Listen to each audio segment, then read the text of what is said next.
নমস্কার বন্ধুরা, update and upskill Bangla চ্যানেলে স্বাগত। আজকের ভিডিওটা পশ্চিমবঙ্গের লক্ষ লক্ষ মানুষের জন্য খুবই গুরুত্বপূর্ণ, কারণ দীর্ঘদিন ধরে যে 100 দিনের কাজের প্রকল্প নিয়ে এত আলোচনা হচ্ছিল, সেখানে অনেক বড় পরিবর্তন করা হয়েছে। 100 দিনের কাজের প্রকল্প পরিবর্তন করে এখন থেকে ভিবিজি রামজি নামে নতুন কর্মসংস্থান প্রকল্প চালু হয়েছে। এই প্রকল্পে শুধু নামই বদলায়নি, কাজের দিন সংখ্যাও বদলেছে। এর পাশাপাশি নতুন কিছু নিয়মও যোগ করা হয়েছে। আজকের এই ভিডিওতে আমরা জানব ভিবিজি রামজি আসলে কি, কেন এই নতুন প্রকল্প চালু করা হলো, কারা এর সুবিধা পাবে, 125 দিনের কাজের বিষয়টা কি, আর অফিসিয়াল নোটিফিকেশনে কি কি বলা হয়েছে। আমরা সরাসরি পিডিএফে চলে এসেছি। এখানে প্রথমেই থাকছে ভিবিজি রামজি কি। দেখো, এতদিন গ্রামাঞ্চলে কর্মসংস্থানের জন্য মনরেগা, যার ফুল ফর্ম হচ্ছে Mahatma Gandhi national rural employment guarantee act, অর্থাৎ 100 দিনের কাজের প্রকল্প চলছিল।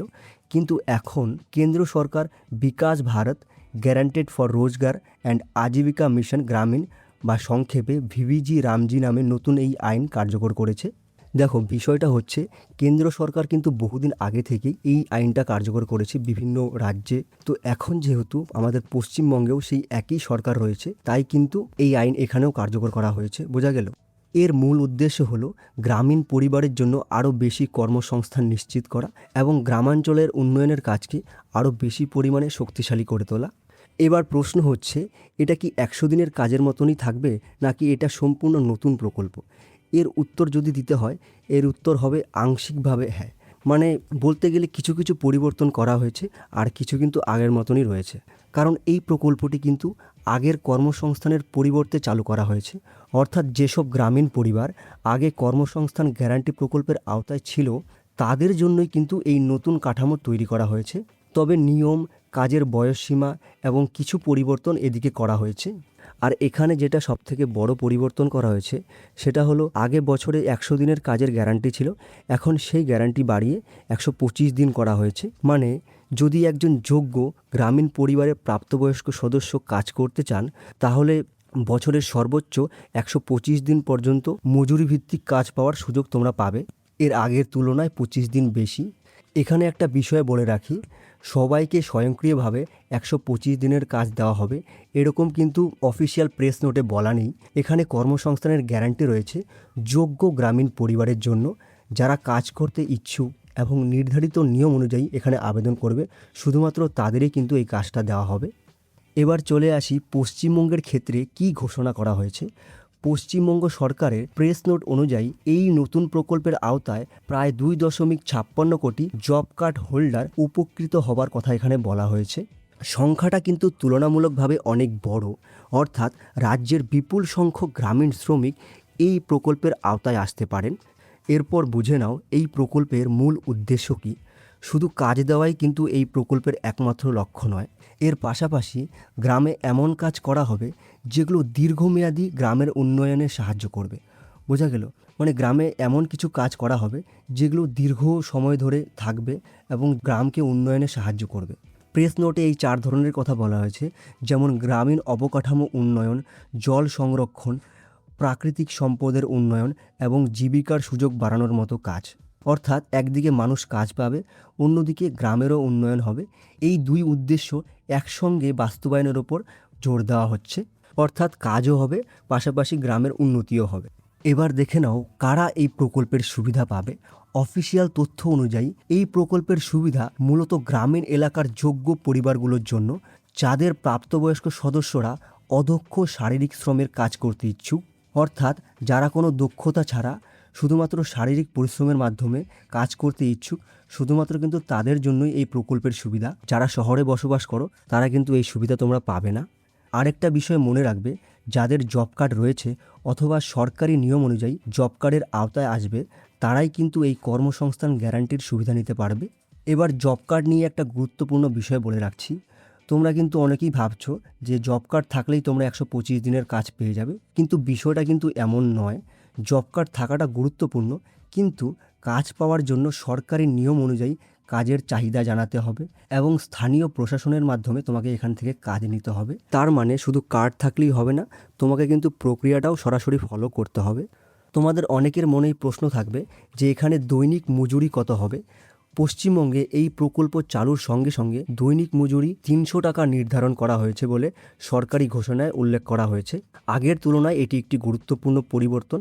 তবে ভবিষ্যতে সরকার যদি নতুন করে মজুরি সংশোধন করে তাহলে কিন্তু সেই অনুযায়ী তোমার এখানে পরিবর্তন হবে। এবার বুঝে নাও এখানে তোমাদের টাকা কি করে দেওয়া হবে। এখানে কিন্তু সরকার একটা গুরুত্বপূর্ণ ডিজিটাল ব্যবস্থা চালু করেছে। মজুরির টাকা ডিবিটি স্পর্শ ব্যবস্থার মাধ্যমে সরাসরি ব্যাংক অ্যাকাউন্টে পাঠানো হবে, অর্থাৎ মাঝখানে অন্য কারো হাতে কিন্তু টাকাটা দেওয়া হচ্ছে না। যদি ব্যাংক অ্যাকাউন্ট, আধার বা অন্য তথ্য সঠিকভাবে যুক্ত থাকে তাহলে টাকা সরাসরি তোমার ব্যাংক অ্যাকাউন্টেই পৌঁছবে। তাই বলে রাখবো, আবেদন করার আগে নিজের ব্যাংক অ্যাকাউন্টের তথ্য এবং প্রয়োজনীয় যে নথিগুলো থাকবে সেগুলো অবশ্যই ভালো করে মিলিয়ে তারপর কিন্তু এখানে আবেদনটা করবে তোমরা। এখন চলে আসি অর্থের বিষয়টা। তোমরা অনেকেই ভাবছো এত বড় প্রকল্পের টাকা কোথা থেকে আসবে। অফিসিয়াল প্রেস নোট অনুযায়ী এই প্রকল্পের জন্য কেন্দ্র ও রাজ্য সরকার যৌথভাবে অর্থায়ন করবে, অর্থাৎ কেন্দ্র ও রাজ্য সরকার মিলিতভাবে টাকা প্রদান করবে। বেশিরভাগ রাজ্যের ক্ষেত্রে 60:40 অনুপাতে অর্থ দেবে কেন্দ্র ও রাজ্য সরকার, অর্থাৎ মোট ব্যয়ের 60% দেবে কেন্দ্র সরকার এবং বাকি 40% দেবে রাজ্য সরকার।